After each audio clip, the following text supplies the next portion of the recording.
Now, another item that we believe that needs special reporting is the matter of what's happening in Nigeria with the kidnapping of 234 young Nigerian girls out of a school. They have been captured by this militant organization that some are saying has ties to Al Qaeda, but it's an African Nigerian organization.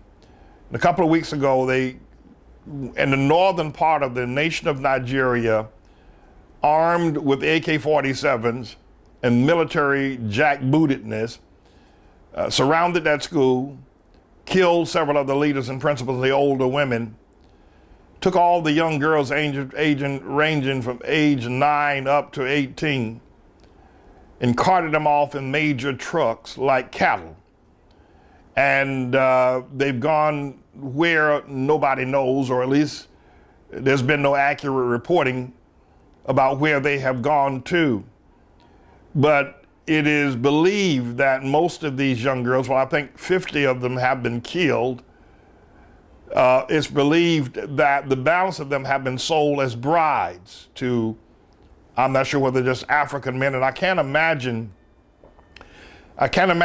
Nigerian African men or men from Chad or Ghana or any other surrounding nations of Nigeria that would buy these women when they can simply just walk up to them and ask them for a date. There are a couple of things I want to point out here. This is what happened back in the 16th and 17th century when kings and leaders of black people in Africa on the West Coast knew that they could sell both men and women to the slave ships that were coming from Europe and from America. And so they rounded them up and they took them to the coast and they sold them. I believe, while it is tragic that these young girls are being killed, brutalized, or whatever else is happening to them, and my prayers, as deep as I can pray, as deep as I can touch the hem of God's garment, I'm praying for them, for their family members, and somehow or another that they can get released from this terrible situation. But on the other hand, I have a mixed concern because I believe this is God's judgment, allowing those who have eyes but refuse to see, have ears but refuse to hear, that slavery never would have happened in America. You want to blame the white man, but there are a whole lot of people ahead of the white man in the white slave ships that need to be blamed for slavery before you blame him. A lot of people want to blame South Carolina, Mississippi, Alabama, Georgia, North Carolina, and Texas for slavery, but there are a whole lot of people in Africa that are ahead of the states in like Nigeria, Ghana, Sierra Leone, Chad. All those states are ahead of America. If you want, you have to blame these folk first. They need to be blamed first. And I believe this is the hand of God. I believe this is a judgment of God saying to black people in particular, and the liberal, bleeding heart whites who have eyes but just won't see the truth. Slavery never would have happened in America if the black man hadn't sold his own brother. And black people in turn also who have ears, but they just don't want to hear it. They don't want to hear it. Even one of their own, the liberal, Henry Louis Gates, Dr. Gates up at Harvard, wrote a book and said the same thing I'm saying. They won't even listen to him, and he's as liberal as the days are long. And so as grievous as this matter is, as tugging at our heartstrings as this whole issue of these young girls being taken by black men, it represents what happened 16th and 17th and 18th century and 19th century as well. But there's another thing now that I'm concerned about. I just can't believe that these young girls are being sold to black men. First of all, Nigeria may have some money because it's oil rich, but black men don't have to buy black women. So who are they being sold to?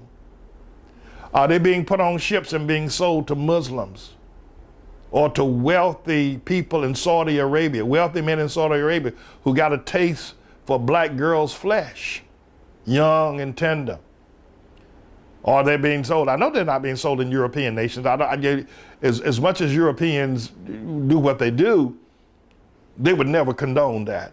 I believe they're being sold to Muslim nations such as Saudi Arabia in particular, Dubai, and other very rich nations around Sudan. I believe that that's where they're going, and that these young girls are being sold to these wealthy Muslims, oil-rich Muslims, for their pleasure. And these men have enough money to buy 5 and 6 of these young girls at a time, and will keep them. And at some point, the young girls are going to get treated royally, get an opportunity to bathe in wonderful oils, and live in palaces, and eat good food, and wear good clothing. They're going to forget about their heritage in Nigeria. But the problem is with that, and that's item number 2, the problem is that this selling of young, virgin black flesh, black and tender flesh, to Muslims in Saudi Arabia and other wealthy Islamic nations is going to go on, just like the slave trade of selling strapling black men and strapling black women to slave traders that brought them to the Caribbean and to America. It's the same thing. It's the same thing. It's the exact same, and it's still going on, and has been, continues to go on. But the liberal white person and the ignorant black won't hear this. This is nothing but the stomped down truth right in your face, on the news, on your television screen. And still the pinch-nosed Negro